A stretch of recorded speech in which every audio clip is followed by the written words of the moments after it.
David Moore with IRA Advantage, IRAadvantage.com, and today I've got Tina Colson from my firm joining me. It's great to have you here, Tina. Hello. And it's testing Tina, so fire away. As we get all the answers from David, he's amazing at this.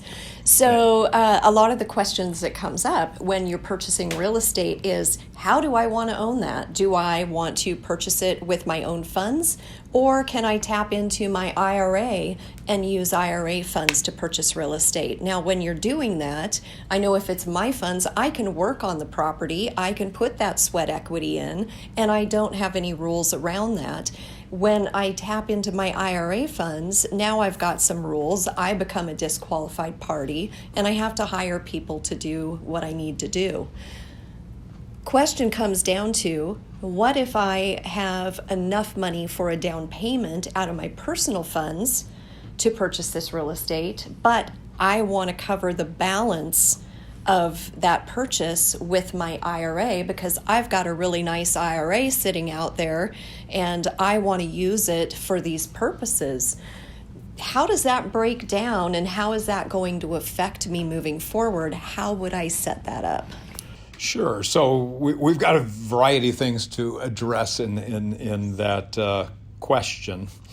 But I guess first thing you got to look at is when you're looking at retirement accounts, and I've got my little 4 points for 1031s. It's got to be an exchange. What's going to receive have to be of like kind. Got to satisfy the napkin test, and we've got to have continuity of vesting.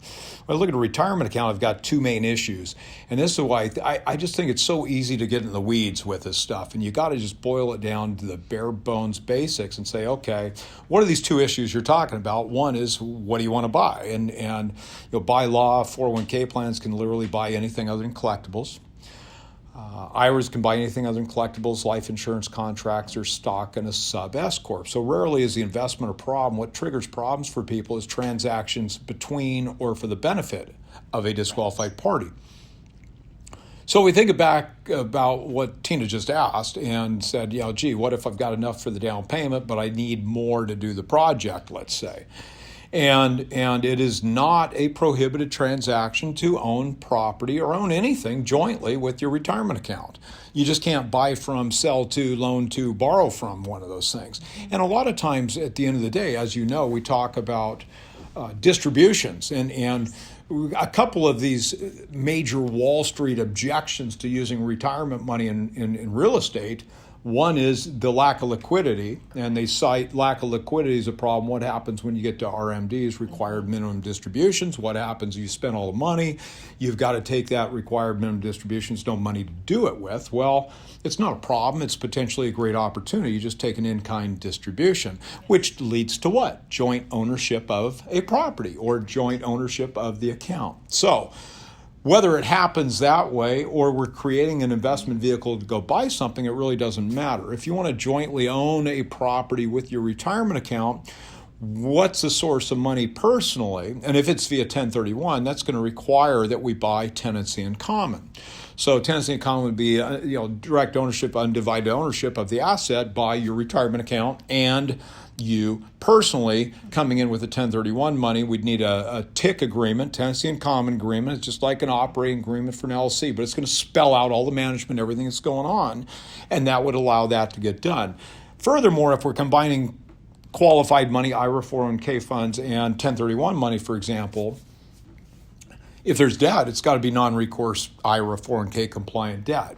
So in a default, the only thing the lender can take is the asset. They can't go after you. They can't go after anything else. And by the way, for those thinkers out there, you can't say, gee, I'm just going recourse to me on my personal ownership and non-recourse to the retirement account. That doesn't work. Bottom line is you got the asset because you allowed that recourse, and that's not okay. So, one of these, one, you can buy jointly, you can invest jointly in things.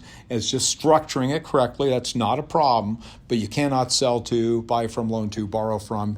And as you stated earlier, if the IRA owns any piece of the asset, you can't work on it. So you can do the administrative functions management, but you can't go out and get dirty on the project. One of the other objections is, why would you take your retirement account, go buy real estate if you're going to be giving up, one, long-term capital gains tax rates, which might not matter in another 6 months if our current group of politicians do what they're threatening to do. Eliminate long-term cap gains tax. Who thinks that's a good idea?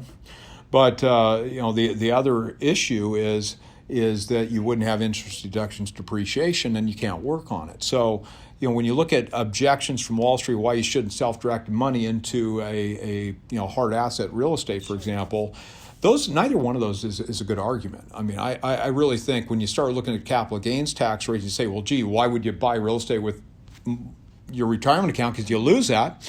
Well, name something that gets that treatment in your retirement account. Nothing does. It doesn't. So it's an absolutely pointless statement. And it's just one that I know one of the big firms actually must have it in their argument against self-directed accounts, because I get that argument all the time. It's just dead wrong. But the interest deductions, depreciation, you might be in a situation where if you've got leveraged investment, you are taking some of that stuff. So even that's not right. But if you're looking at the benefits of personal ownership, as you said, if you personally own an asset, you get a regular loan, so the money's cheaper. Right. You don't have to worry about prohibited transactions. Go work on it, do whatever you want, as you want, when you want. Maybe it's in investment income. At the end of the day, you're going to have long-term capital gains tax, or you do a 1031. So clearly, if I have a choice and I can only own property one way or the other, I'm going to pull money out of my pocket. Absolutely. Because if the IRA or 401k owns it, I don't get I can't work on it, as you said. The flexibility, more expensive money to do it, no flexibility really. You can't work on the thing. At the end of the day, whatever you make on it, unless it's Roth, you're paying normal income tax on it. But once again, whatever's in that retirement account is going to have the same tax treatment. So let's forget that piece of it. The only real question for you with your retirement money is what's the highest, best use for that money? Really, the tax treatment is irrelevant because it's all going to be hit the same way. In fact, I would argue potentially that you're way better off going in hard assets through us with a checkbook IRA, because by taking in-kind distributions of that asset, you've got valuation and discounting that you can use, which you're not going to get taking cash distribution. So potentially what is looked at as a big problem is actually one of the biggest advantages of a self-directed account. So I just think that really there's so much misinformation out there with regard to what you can and can't do, that there's been a whole education program that's going entirely down the wrong path. It's entirely wrong. Right. And when David is talking about the in-kind distribution piece, it's simply saying when you are of that 59 and a half and you can start pulling distributions from this property, you're going to want to do it in kind, meaning that if you have an LLC, you can assign a portion of that interest over to the new LLC that is in your name, and or you simply deed a portion of the property each year over to yourself versus having it in your IRA. Eventually, all of those components of that property are going to be pulled out, and now you have full ownership. You can do with it what you like. You can sell it. You can 1031 exchange it. You can put any renter in it. It doesn't matter if it's a family member or not. So it really lifts those restrictions at that point in time and gives you more flexibility. But again, real estate, in the growth of real estate, we see it every day. The values are going up like crazy. And so for somebody holding real estate in their IRA and they're doing all the right things with that, it is still a fantastic investment to hold. And again, it just gives you more flexibility after you pull that out after you're 59 and a half. So once again, I want to stress what she said about the in-kind distributions, because you can buy a property that you retire into.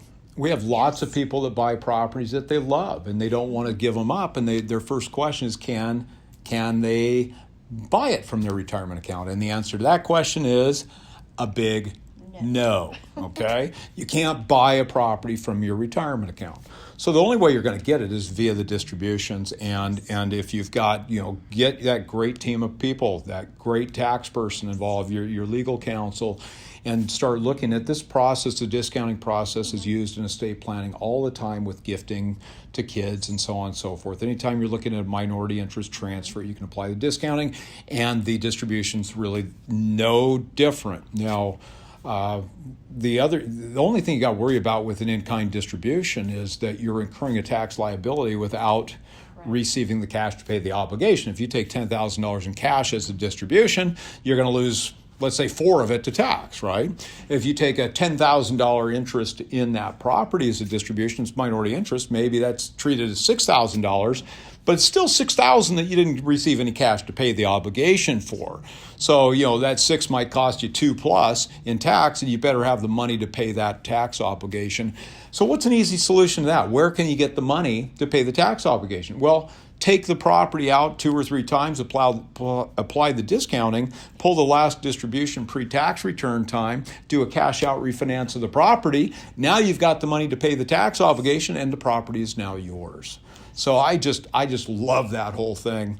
And it's just something that is really, like I said, it's one of those things that a lot of people in the traditional finance world will balk at. They say, well, it's the lack of liquidity, problems with distributions, and I look at it not a problem. I look at it as a huge opportunity, one that honestly isn't available very often in that space. Right. And again, as David said earlier, you've got your IRA accounts. Leave what you want on Wall Street, self-direct what you want on the other side for this real estate purpose. It's a great way to diversify all across the board, and everybody's happy. So thank you for answering those questions, David. So my answer is, what is the best way? There isn't one, right? So the question with your Wall Street stuff, your IRA 401k funds, really is just what's the highest, best use for that money.